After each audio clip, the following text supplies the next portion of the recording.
یہ مہینہ قربانی کا ہے۔ اس کو عربی میں ذی الحجہ کا مہینہ کہتے ہیں، ذی الحج کا، اور اسی مہینے میں حج کا مقدس فریضہ ادا کیا جاتا ہے۔ نماز کے لیے وقت مقرر ہے، روزہ کے لیے مہینہ مقرر ہے، حج کے لیے بھی تاریخ مقرر ہے۔ حج ہر سال 8ویں ذی الحجہ سے لے کر 13ویں ذی الحجہ تک ادا کیا جاتا ہے۔ اس مہینے کا چاند طلوع ہوتے ہی بقرعید کی نماز تک بہت مبارک، بہت برکت اور بہت عظمت والا یہ عشرہ ہے۔ جیسے رمضان کے بارے میں آپ جانتے ہیں کہ اس کے 3 عشرہ ہوتے ہیں، اول، اوسط اور اخیر۔ ایک عشرہ رحمت کا ہے، ایک عشرہ نار سے آزادی کا ہے، اور ایک عشرہ مغفرت کا ہے۔ رمضان میں ایک رات ضرور ایسی ہوتی ہے جس کو ہم لیلۃ القدر کی رات کہتے ہیں، اور وہ رات سال بھر کی راتوں میں افضل ترین رات ہوتی ہے۔ مگر وہ رات کون سی ہوتی ہے، اس کے بارے میں ہم وثوق کے ساتھ کچھ نہیں کہہ سکتے کہ وہ رات کون سی ہے۔ اتنا معلوم ہے کہ رمضان میں ہے، لیکن یہ جو ایام ہیں، یعنی یہ جو چاند نکلتے ہی شروع ہو جاتا ہے ذی الحجہ کا مہینہ، اور بقرعید کی نماز 10 تاریخ کو پڑھتے ہیں نا آپ، تو یہ پہلا عشرہ جو ہے ذی الحجہ کا، یہ رمضان سے بھی افضل ہے۔ حدیث حضرت عبداللہ ابن عباس رضی اللہ تعالی عنہ سے روایت ہے، فرماتے ہیں کہ رسول اکرم صلی اللہ تعالی علیہ وآلہ وسلم نے فرمایا، ایسے کوئی ایام نہیں جن میں نیکیاں رب تعالیٰ کو ان 10 دنوں سے زیادہ پیاری ہوں، ان 10 دنوں سے زیادہ پیاری ہوں۔ لوگوں نے عرض کیا، یا رسول اللہ صلی اللہ تعالی علیہ وآلہ وسلم، اللہ کی راہ میں جہاد بھی ان سے زیادہ پیارا نہیں؟ فرمایا، اللہ کی راہ میں جہاد بھی ان سے زیادہ پیارا نہیں، سوائے اس کے کہ جو اپنی جان اور مال لے کر نکلا اور کچھ واپس نہ لایا۔ یعنی ایک آدمی اللہ کی رضا کے لیے اللہ کی راہ میں نکل گیا، اور اس کے گھر میں لاش آئی اور وہ بھی شہادت کی، شہید ہو گیا، وہ افضل ہوگا۔ ورنہ یہ جو 10 دن ہیں، اس میں کوئی دوسرا عمل افضل نہیں ہے۔ یہ سب سے زیادہ پیارا عمل یہ ایام ہیں، اس میں جو بندہ نیکیاں کرتا ہے وہ رب کو زیادہ پسند ہے۔ اب آپ سوال کر سکتے ہیں کہ بھئی رمضان میں لیلۃ القدر ہے، مگر ہم نے کہا کہ وہ کب ہے پتہ نہیں، مگر اس میں عرفہ ہے، اور یہ کنفرم ہے۔ عرفہ جس دن حج ہوتا ہے، حج جس دن سارے حاجی میدان عرفات میں ہوتے ہیں، اس دن کو یوم عرفہ کہا جاتا ہے، اور وہ تاریخ ہے 9 ذی الحجہ کی، یعنی بقرعید کے نماز سے ایک دن پہلے، یہ عرفہ کی دن ہے، اور اس دن بندہ کا حج ہوتا ہے، حج۔ اور حج وہ عمل ہے جو بندہ کو بالکل پاک صاف ستھرا کر دیتا ہے۔ حدیث پاک میں ہے، اللہ کے رسول صلی اللہ تعالیٰ علیہ وآلہ وسلم کہتے ہیں کہ جب بندہ حج کا ایک رکن یہ طواف کعبہ میں مصروف ہوتا ہے، جس کو طواف الزیارت کہتے ہیں، یعنی جو حج کا حصہ ہے، اس طواف میں بندہ مصروف ہوتا ہے اور فرشتے اس کے موڈے پر سل لگا دیتے ہیں کہ تو آج ایسا ہی ہے جیسے ماں کے پیٹ سے پیدا ہوا تھا، یعنی آج تک جو تمہاری خطائیں تھیں، گناہ تھے، وہ اللہ نے معاف کر دیا، آئندہ آنے والے دنوں میں تم گناہوں سے بچتے رہنا۔ یہ حج کی فضیلت ہے۔ اور یہ حج کس دن ادا کیا جاتا ہے؟ 9 ذی الحجہ، جس کو ہم یوم العرفہ کہتے ہیں، عرفہ کا دن۔ اور اس دن روزہ رکھنا رمضان اور محرم کے بعد سب سے اہم ہے۔ کس کا روزہ؟ عرفہ کا روزہ۔ وہ عرفہ جو جاہلوں میں مشہور ہے، وہ کون سا عرفہ معلوم؟ کہ شب برات سے پہلے جب کسی کے یہاں موت مٹی ہو جائے، کسی کا انتقال ہو جائے، تو شب برات سے ایک دن پہلے لوگ فاتحہ کراتے ہیں اور اس فاتحہ کا نام دیتے ہیں عرفہ۔ شریعت میں، دین میں، اسلام میں وہ راستہ جو رسول کونین صلی اللہ علیہ وسلم اللہ عز و جل کے یہاں سے ہمارے لیے لے کر آئے، اس میں اس کی کوئی گنجائش نہیں ہے۔ اس میں لوگوں کا تصور ہوتا ہے کہ یہ فاتحہ کر دینے کے بعد یہ روحیں ان روحوں سے مل جاتی ہیں جو پہلے چلے گئے ہیں۔ تمہاری کیا اوقات؟ تمہاری کیا اوقات کہ تم ایک فاتحہ کر کے روحوں کو ملا دو؟ ارے میاں، یہ تو اللہ عز و جل کا کام ہے۔ روحیں کہاں رہتی ہیں؟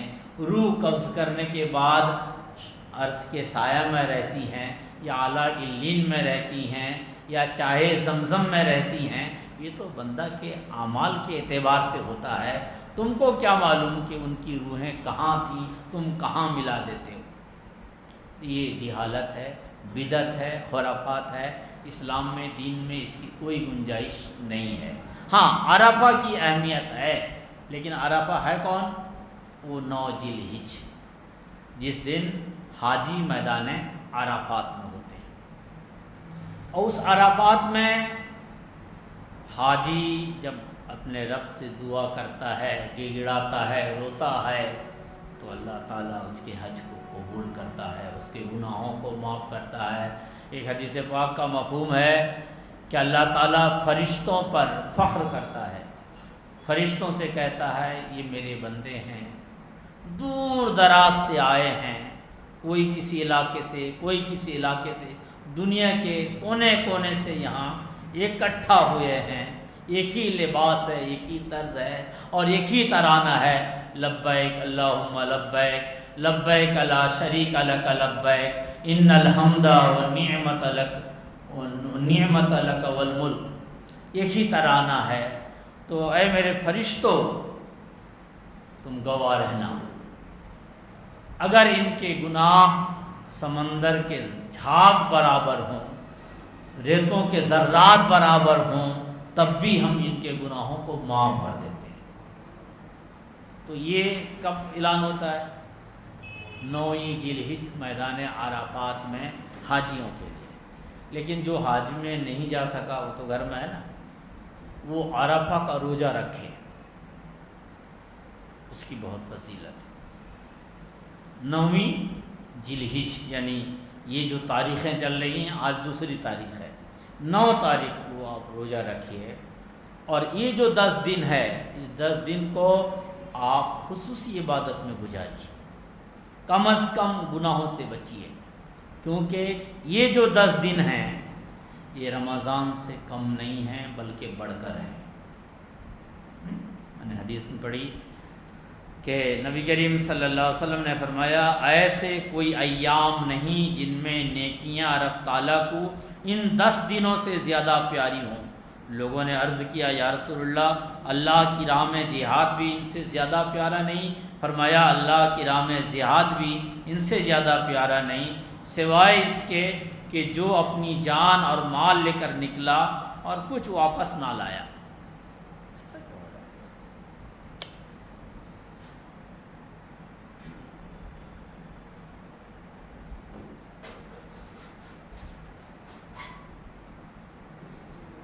زیادہ وولٹیج ہو گیا؟ اچھا ٹھیک.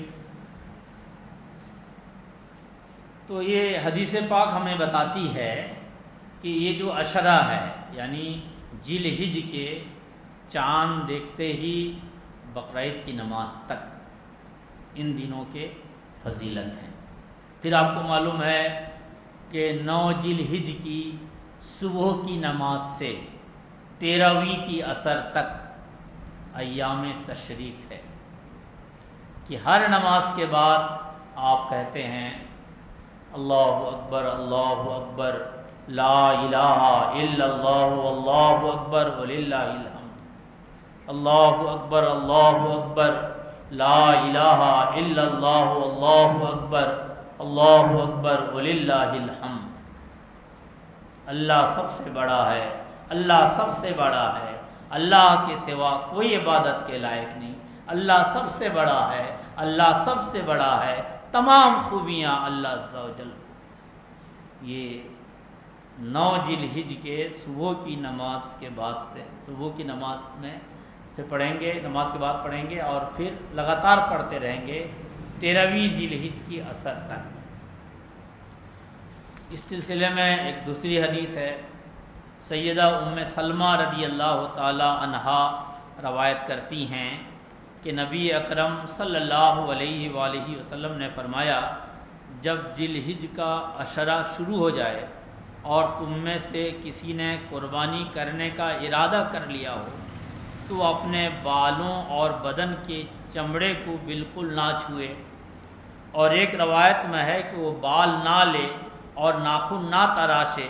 ایک روایت میں ہے جس نے ذی الحجہ کا ہلال دیکھا یعنی چاند دیکھا اور قربانی کا ارادہ کیا تو وہ اپنے بالوں اور ناخنوں میں سے کچھ نہ لے. مسلم شریف کی حدیث ہے.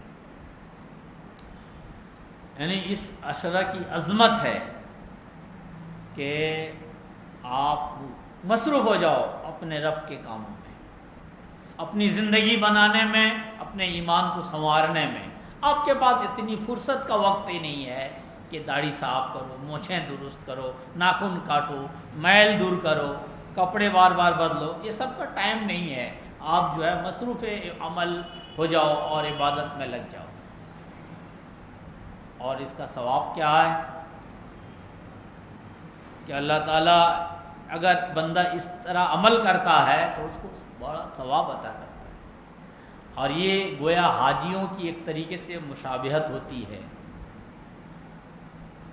حاجی لوگ جب ہوتے ہیں گھر سے جب نکلتے ہیں وہ احرام کی نیت کر لیتے ہیں تو ان پر پابندیاں ہو جاتی ہیں کہ وہ اپنے بال نوچ نہیں سکتے، ناخن کاٹ نہیں سکتے، جو نہیں مار سکتے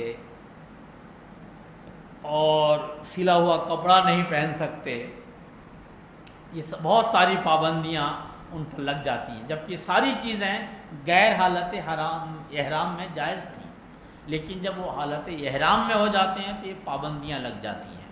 تو ان حاجیوں کی مشابہت کے لیے تم بھی ناخن نہ کاٹو، تم بھی حجامت نہ بنواؤ، تم بھی بال نہ ترشواؤ، اور قربانی کرنے کے بعد آپ اس پر عمل کیجیے. کیونکہ جب حج میں حاجی ہوتا ہے تو جب وہ میدان عرفات سے لوٹتا ہے مزدلفہ جاتا ہے اور مزدلفہ سے پھر مینا لوٹ کے آتا ہے، پھر بڑے شیطان کو وہ کنکری مارتا ہے، اس کے بعد آ کے قربانی کرتا ہے. اور قربانی کرنے کے بعد پھر وہ ناخن تراشتا ہے، بال مڑواتا ہے، سر کے بال کو اڑا دیتا ہے. تو آپ قربانی کرنے کے بعد ناخن کاٹیے. یعنی یہ اس مہینے کی عظمت ہے، اس مہینے کا یہ احترام ہے اور اس مہینہ کی یہ خصوصیات ہیں. یہ مہینہ بظاہر رمضان نہیں ہے مگر رمضان سے کم نہیں ہے، کیونکہ رمضان میں جو شب قدر ہے وہ معلوم نہیں ہے کہ کس رات ہے، مگر ان 10 دنوں میں عرفہ کا دن معلوم ہے کہ آج کا دن ہے. اس میں قربانی ہوتی ہے، اور قربانی کتنا پیارا عمل ہے اس سلسلے میں بھی جمعہ میں آپ نے گفتگو سنی ہے. قرآن مقدس میں اللہ عز و جل نے کئی مقامات میں قربانی کی فضیلت بھی بیان کی ہے اور قربانی کا حکم بھی دیا ہے۔ قربانی در حقیقت اللہ عز و جل کو راضی کرنے، اس کی خوشنودی حاصل کرنے کا ایک بہت بڑا وسیلہ ہے، بہت بڑا طریقہ ہے کہ بندہ اپنے آپ کو قربان کر کے یا اپنے مال کو قربان کر کے یا اپنے وقت کو قربان کر کے یا اللہ کے لیے ایک پیارا سا جانور کو اللہ کی رضا کے لیے قربان کر کے اللہ عز و جل کی خوشنودی حاصل کرے۔ آپ کو پتہ ہے نبی کریم صلی اللہ علیہ وسلم نے کتنی قربانی کی؟ بتائیے، کبھی کہیں سنا ہو؟ 63۔ اور کوئی بولیے۔ نبی کریم صلی اللہ علیہ وسلم نے قربانیاں کتنی کی ہیں یہ تو ہم نہیں بتا سکتے، لیکن حج میں جو آپ کا پہلا اور آخری حج ہے اس میں آپ نے 100 قربانی کی۔ کتنی؟ 100 قربانی، وہ بھی اونٹ کی۔ ذرا مارکیٹ سے پتہ کیجیے گا اونٹ کی قیمت کیا ہے۔ بکری کی قیمت تو ہم جانتے ہیں 5,000 7,000 8,000 10,000 20,000 50,000، مگر اونٹ کی قیمت آپ پتہ کریں تو پتہ چلے گا 100 اونٹ کی کیا قیمت ہوتی ہے۔ اللہ کے نبی صلی اللہ علیہ وآلہ وسلم نے حج میں 100 اونٹ بارگاہ رب یزدی میں انہوں نے قربان کیا ہے، اور ان میں سے 63 اونٹ اپنے مقدس ہاتھ سے ذبح فرمایا، اپنے مقدس ہاتھ سے، اور بقیہ کو حضرت علی کرم اللہ وجہہ الکریم کو حکم دیا، انہوں نے قربان کیا۔ ہمارے ہاں بہت سے لوگ ہیں جو کبھی کبھی ہمیں نصیحت کرتے ہیں، کہا صاحب اتنی زیادہ قربان کرنے کی کیا ضرورت ہے، خیرات کر دو۔ بے شک خیرات بھی عبادت ہے، صدقہ بھی عبادت ہے، مگر ان ایام میں اللہ کے نام پر جانور کو ذبح کرنے سے بہتر کوئی عمل نہیں ہے۔ اور ہمارے لیے نبی محترم صلی اللہ علیہ وسلم کی سنت سب سے زیادہ اہمیت کا حامل ہے، اور انہوں نے 1 2 نہیں 100 اونٹ قربان کی ہیں۔ 100 اونٹ، ایک اونٹ کی قیمت کم سے کم 1,00,000 سوا لاکھ روپے آپ مانیے۔ نبی محترم صلی اللہ علیہ وسلم کی غریبی کی تو گیت گاتے ہیں، مگر اس امیری کا بھی تو چرچا کیجیے۔ 100 اونٹ، اور اپنے مقدس ہاتھ سے کتنے؟ 63۔ اور نبی کریم صلی اللہ علیہ وسلم رحمت للعالمین ہیں، اور نبی کریم صلی اللہ علیہ وسلم سب سے زیادہ رحم کرنے والے، سب سے زیادہ نرم دل، اور سب سے زیادہ دوسروں کا احساس کرنے والے۔ اس لیے اگر آپ کسی جانور کو ذبح کرنے میں کہتے ہیں نہیں صاحب یہ ظالمانہ عمل ہے، یہ آپ کی شیطانیت ہے، کیونکہ اگر کسی کو آپ ستا رہے ہو، کسی کو بے وجہ مار رہے ہو، کسی کو بے وجہ تکلیف دے رہے ہو، تو بے شک یہ برا عمل ہے، یہ ظلم ہے، یہ جرم ہے، یہ خطا ہے۔ لیکن اگر رب عز و جل کی رضا کے لیے قربان کرتے ہو تو یہ عمل بھی قابل مبارکباد ہے۔ اور یہاں یہ کہنا کہ صاحب مجھے بس کا نہیں ہے، مجھے تو ترس آتا ہے، یہ ترس نہیں، یہ آپ کی جہالت ہے۔ اس لیے آپ اللہ کے نام پر اگر قربانی کرتے ہیں تو کوشش کیجیے آپ اپنے ہاتھ سے کریں۔ یہ بھی مصطفیٰ کریم صلی اللہ علیہ وآلہ وسلم کی سنت ہے۔ اور اتنا بزدل، اتنا کمزور کہ جانور ذبح کرنے میں بھی تھرا مارے، تو ایسے لوگوں کو ہمیں ضرورت نہیں، ہمیں بہادروں کی اور دلروں کی ضرورت ہے۔ ٹھیک؟ تو حضرت علی کرم اللہ وجہ الکریم کو حضرت حنش رضی اللہ تعالی عنہ فرماتے ہیں، سے روایت ہے، فرماتے ہیں میں نے حضرت علی رضی اللہ تعالی عنہ کو 2 بکرے ذبح کرتے دیکھا، تو میں نے ان سے عرض کیا یہ کیا ہے، کہ آپ اکیلا ہیں، 1 بکرا آپ کے لیے کافی ہے، تو آپ 2 بکرا ذبح کیوں کر رہے ہیں قربانی میں؟ آپ نے فرمایا بے شک رسول اکرم صلی اللہ تعالیٰ علیہ وآلہ وسلم نے مجھے وصیت کی تھی کہ میں آپ کی طرف سے قربانی کروں، تو میں آپ کی طرف سے قربانی کرتا ہوں۔ یعنی حضرت حنش ایک صحابی ہیں، وہ کہتے ہیں کہ حضرت علی کو میں نے یہ عمل کرتے دیکھا، 2 بکرا ذبح کر رہے تھے، میں نے پوچھا یہ کیا ہے، کیونکہ میں سمجھتا ہوں 1 بکرا کافی ہے۔ انہوں نے کہا کہ بے شک یہ میرے لیے 1 بکرا کافی ہے، دوسرا بکرا ہم رسول اکرم صلی اللہ علیہ وسلم کے لیے قربان کر رہے ہیں۔ کیوں؟ اس لیے کہ اللہ کے نبی صلی اللہ علیہ وسلم نے مجھے اس کی وصیت کی تھی، یعنی اپنے وصال سے پہلے کہا تھا علی میرے لیے بھی قربانی کرتے رہنا۔ آپ مرنے سے پہلے اپنے اولاد کو بولو کہ میں تو دنیا سے جا رہا ہوں، اب بے دست و پاؤں ہوں، سارے اعمال ختم، نیکی اور بدی دونوں کے دروازے بند، لیکن اولاد تم جب بھی عید قربان آپ کے سامنے آئے تو ایک قربانی خدا کی رضا کے لیے میرے واسطے بھی کر دینا، تو پھر یہ قربانی کا ثواب آپ کو ملے گا۔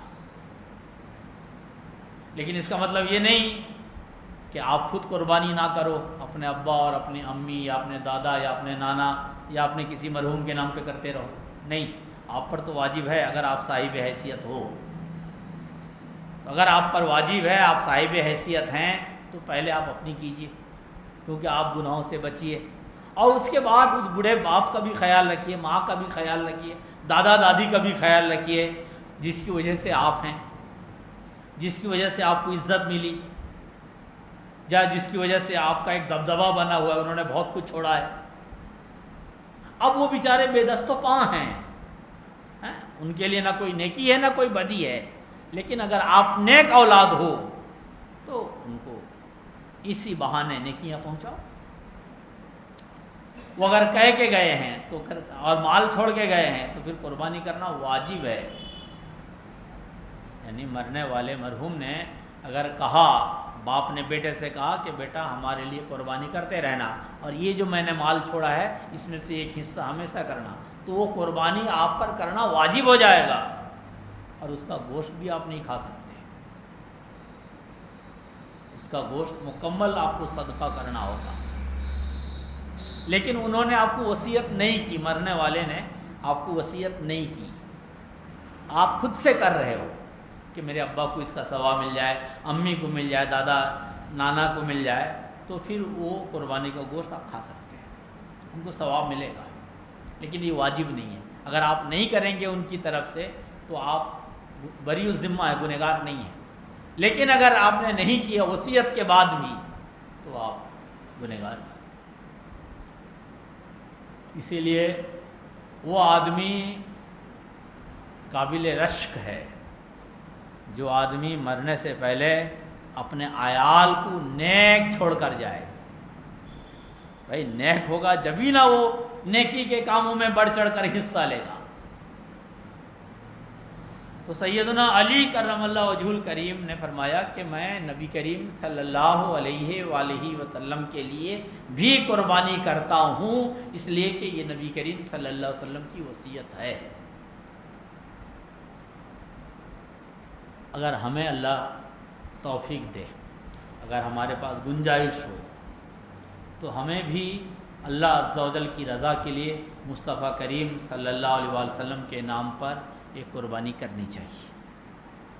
یہ واجب نہیں ہے، لیکن محبت کا تقاضا ہے، کیونکہ ہم کو تو یہ پتہ ہے نا کہ نبی کریم صلی اللہ علیہ وسلم تشریف لائے اور ہمیں دین سکھایا، اللہ کی کتاب دی، نصیحتیں فرمائیں، فرمان رکھا اور تشریف لے گئے، یہ تو ہم کو پتہ ہی ہے۔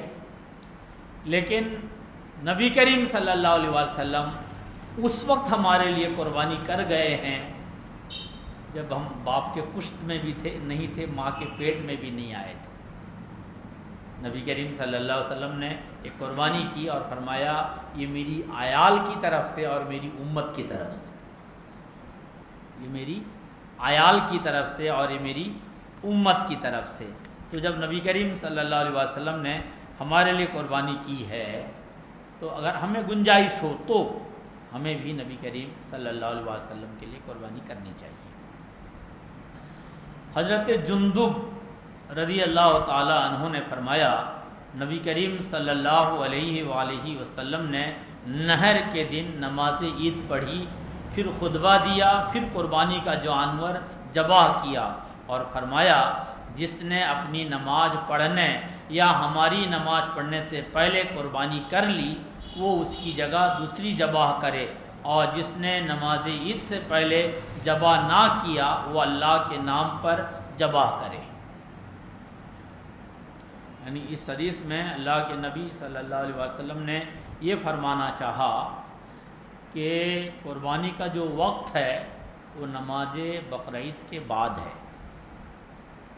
اور یہ بھی فرمایا کہ قربانی واجب ہے، اور یہ بھی واضح فرمایا کہ اگر کسی نے نماز عید سے پہلے قربانی کر لی تو وہ قربانی نہیں ہے، گوشت ہے، لہٰذا نماز پڑھنے کے بعد پھر دوبارہ قربانی کرے، اور جس نے نہیں کی ہے وہ سیدھا نماز پڑھے، خطبہ سنے اور اللہ عز و جل سے دعا کرے، پھر گھر آئے اور بسم اللہ اللہ اکبر کہہ کے اللہ کی رضا کے لیے قربانی کرے۔ یعنی قربانی کا جو وقت ہے وہ نماز پڑھنے کے بعد ہے، اور قربانی واجب اس لیے کہ وہ آپ نے فرمایا کہ جس نے پہلے قربانی کر لی ہے وہ دوبارہ کرے، اگر واجب نہ ہوتا تو آپ دوبارہ کرنے کا حکم نہیں دیتے۔ حضرت عبداللہ ابن عمر رضی اللہ تعالی عنہ سے روایت ہے، فرماتے ہیں کہ رسول اکرم صلی اللہ علیہ وآلہ وسلم مدینہ منورہ میں 10 سال قیام پذیر رہے، اس عرصہ میں مسلسل قربانی کرتے رہے۔ یہ 2 ہجری میں قربانی کا وجوب کا اللہ عز و جل کے ہاں سے حکم آیا۔ اللہ عز و جل نے فرمایا انا اعطیناک الکوثر فصلی لربک وانحر، فصلی لربک وانحر، اپنے رب کے لیے قربانی کیجیے، نماز پڑھیے اور قربانی کیجیے۔ تو یہ 2 ہجری میں یعنی نبی کریم صلی اللہ علیہ وسلم کا مکہ سے مدینہ تشریف لانے کے دوسرے سال اللہ نے قربانی واجب کی۔ عبداللہ ابن عمر رضی اللہ تعالیٰ عنہ کہتے ہیں پھر نبی کریم صلی اللہ علیہ وسلم 10 سال مسلسل مدینہ طیبہ میں رہے اور مسلسل قربانی کرتے رہے۔ حضرت زید ابن ارقم رضی اللہ تعالیٰ عنہ سے روایت ہے، فرماتے ہیں کہ رسول اکرم صلی اللہ علیہ وآلہ وسلم کے صحابہ نے عرض کیا یا رسول اللہ صلی اللہ علیہ وآلہ وسلم یہ قربانیاں کیا ہیں؟ یعنی اس قربانی کی فضیلت کیا ہے، قربانی کی اہمیت کیا ہے، اور قربانی کی اتنی عظمت کیوں؟ آپ نے فرمایا یہ تمہارے باپ حضرت ابراہیم علیہ السلام کی سنت ہے، یہ تمہارے باپ حضرت ابراہیم علیہ السلام کی سنت ہے۔ صحابہ نے عرض کیا ہمارے لیے ان میں کیا اجر و ثواب ہے؟ یعنی یہ قربانی اگر ہم کرتے ہیں تو اللہ عز و جل نے اس قربانی میں ہمارے لیے اجر و ثواب کیا رکھا ہے؟ فرمایا ہر بال کے بدلے ایک نیکی ملتی ہے، ہر بال کے بدلے ایک نیکی ملتی ہے، اور بال کتنا ہے ہم گن نہیں سکتے۔ ایک اونٹ میں، ایک بیل میں، گائے میں، بکرے میں بال کم نہیں ہوتے، اور اللہ عز و جل کے ہاں کوئی کمی نہیں، کوئی کمی نہیں۔ اور یہ حدیث ہمیں بہت زیادہ رغبت دیتی ہے، شوق دلاتی ہے کہ اگر اللہ عز و جل نے ہمارے لیے کشادگی پیدا کی ہے، گنجائش عطا کی ہے، تو قربانی کرنے میں کبھی بخل مت کیجیے، کبھی کنجوسی مت کیجیے، کہ یہ بہت بڑی عبادت ہے، بہت زیادہ ثواب ہے، ہر بال کے بدلے میں نیکیاں ہیں، اور مصطفیٰ کریم صلی اللہ علیہ وآلہ وسلم نے ایک وقت میں کتنی قربانی کی؟ 100 قربانی کی ہے، اور اپنے مقدسات سے 63 قربانی کی۔ اللہ عز و جل ہمیں قربانی کی عظمت، قربانی کی برکت اور قربانی کی فضیلت کو مد نظر رکھتے ہوئے قربانی کرنے کی توفیق عطا فرمائے، آمین یا رب العالمین۔